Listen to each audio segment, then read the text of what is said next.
is shining as the sun.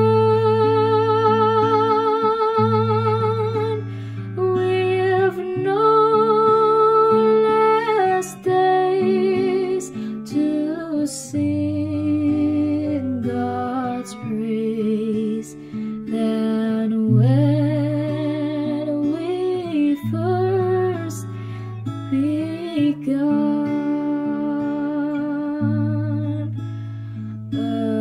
Amazing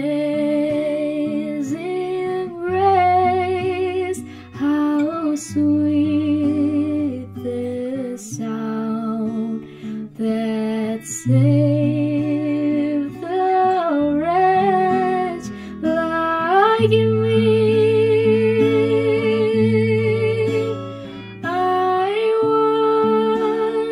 Was lost, but now I'm found. Was blind, but now I see.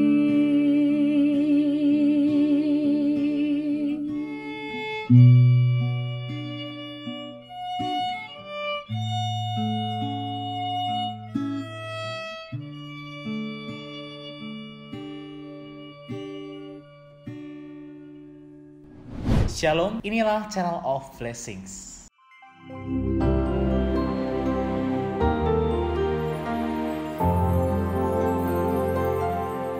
Amazing Grace, how sweet the sound. Mungkin lagu ini kedengaran sangat familiar di kalangan orang-orang hari ini. Tetapi saudara-saudari, hari ini saya ingin mengajak kita semua untuk melihat lebih dalam apa perkataan Tuhan, apa kemustikaan yang ingin Tuhan sampaikan melalui kidung ini. Saudara-saudari, kidung ini diambil dari sebuah ayat, Efesus pasal 2 ayat yang ke-8 sampai 9 yang dikatakan, sebab karena kasih karunia kamu diselamatkan oleh iman. Itu bukan hasil usahamu, tetapi pemberian Allah. Itu bukan hasil pekerjaanmu. Jangan ada orang yang memegahkan diri. Saudara-saudari, iman di dalam ayat ini itu menunjukkan iman kita, kepercayaan kita, sehingga kita bisa percaya kepada Tuhan Yesus. Karena kepercayaan kita kepada Tuhan yang membuat kita bisa diselamatkan, buat kita bisa menerima kasih karunia keselamatan ini. Seperti dikatakan dalam Yohanes pasal 3 ayat 16, siapa saja yang percaya kepadanya tidak binasa, melainkan beroleh hidup yang kekal. Jadi saudara-saudari, apabila kita telah menerima keselamatan, apabila kita telah menerima karunia ini, itu bukan hasil usaha kita, tetapi pemberian Allah. Wah saudara-saudari, melalui penyingkapan terhadap kasih karunia ini, seharusnya kita lebih mengapresiasi mengenai kasih karunia Allah yang telah diberikan kepada kita. Bahwa di dalam kidung ini dikatakan, Amazing Grace, how sweet the sound that save a wretch like me. Saudara-saudari, kata wretch di sini itu artinya bukan sekedar ya kita sebagai manusia. Itu artinya bukan sekedar ya Tuhan telah menyelamatkan saya. Tidak sedang hal itu, saudara-saudari. Kata wretch di sini kalau diterjemahkan itu adalah orang yang celaka. Di dalam kamus bahasa Inggris dikatakan an unfortunate, ini adalah orang yang celaka, orang yang malang. Jadi saudara-saudari, kita orang yang celaka, orang yang harusnya binasa, orang yang harusnya mendapatkan hukuman yang kekal karena dosa. Tetapi puji Tuhan, Tuhan memberikan karunia keselamatannya kepada kita.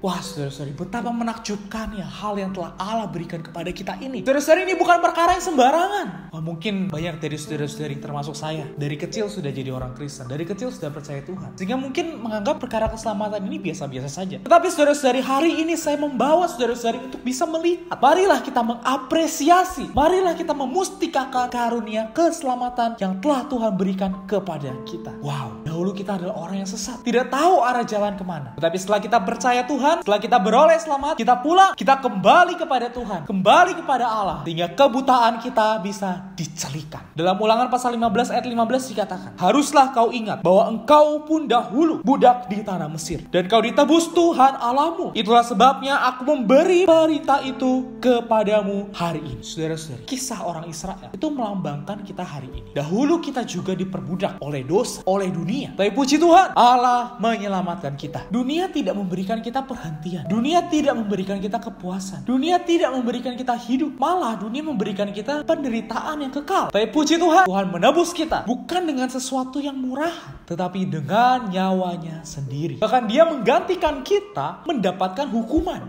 Dialah Tuhan kita yang terbaik. Atas dasar inilah kita tidak bisa memegahkan diri sedikit pun, saudara-saudari. Karena apa yang kita dapatkan adalah belas kasih Allah. Dan perhentian kita adalah bersama dengan Tuhan hingga kekal sampai Yerusalem baru. Karena itu, saudara-saudari, marilah kita menambah apresiasi kita. Marilah kita lebih menambahkan ucapan syukur kita kepada Tuhan. Tuhan, terima kasih. Kau telah menyelamatkan aku. Kau telah membebaskan aku dari hukuman kekal. Sehingga aku bisa mendapatkan perhentian bersama dengan Tuhan. Sehingga dengan demikian, saudara-saudari, kita bisa memiliki persekutuan yang lebih intim. Persekutuan yang lebih mesra dengan Tuhan. Sehingga hayat Allah di dalam kita juga boleh bertumbuh. Karena setelah kita mendapatkan keselamatan, setelah kita memperoleh karunia keselamatan, kita harus mengerjakan keselamatan kita. Dalam Filipi pasal 2 ayat 12 dikatakan, hai saudara-saudaraku yang kekasih, kamu senantiasa taat. Karena itu tetaplah kerjakan keselamatanmu dengan takut dan gentar. Bukan saja seperti waktu aku masih hadir, tapi terlebih pula sekarang waktu aku tidak hadir. Saudara-saudari, setelah kita menerima karunia keselamatan, setelah kita menerima karunia yang adalah pemberian dari Allah ini, yang adalah belas kasih dari Allah ini, itu bukan berarti kita boleh nyantai-nyantai. Bukan berarti kita boleh hidup seenaknya. Tapi saudara-saudari, kita harus mengerjakan keselamatan kita. Melalui apa? Melalui kita membiarkan Kristus terus bertumbuh di dalam kita. Biarkan hayat Allah di dalam kita ini bertumbuh sedikit demi sedikit melalui persekutuan kita dengan Dia. Melalui kita menikmati firman Tuhan, sehingga hayat Allah di dalam kita boleh bertumbuh. Sehingga saudara-saudari, tidak hanya kita mendapatkan hidup yang kekal, tidak hanya kita mendapatkan keselamatan yang kekal, tapi pada saat kita berjumpa dengan Tuhan nanti, kita juga boleh didapati menjadi hamba yang baik dan setia. Kita boleh didapati untuk bisa menerima pahala, meraja bersama dengan Tuhan, menjadi pemenang. Karena itu, saudara-saudari, perlu terus bertumbuh. Semakin kita bertumbuh, kita semakin serupa dengan Allah. Saudara-saudari, pernah lihat bayi di rumah sakit? Kalau kita lihat di kamar bayi, itu semua mukanya hampir mirip. Semuanya ya kecil, bulat, matanya sipit. Tetapi lama-kelamaan ketika dewasa, dia mulai semakin mirip dengan orang tuanya. Begitu pula juga dengan kita. Ketika kita masih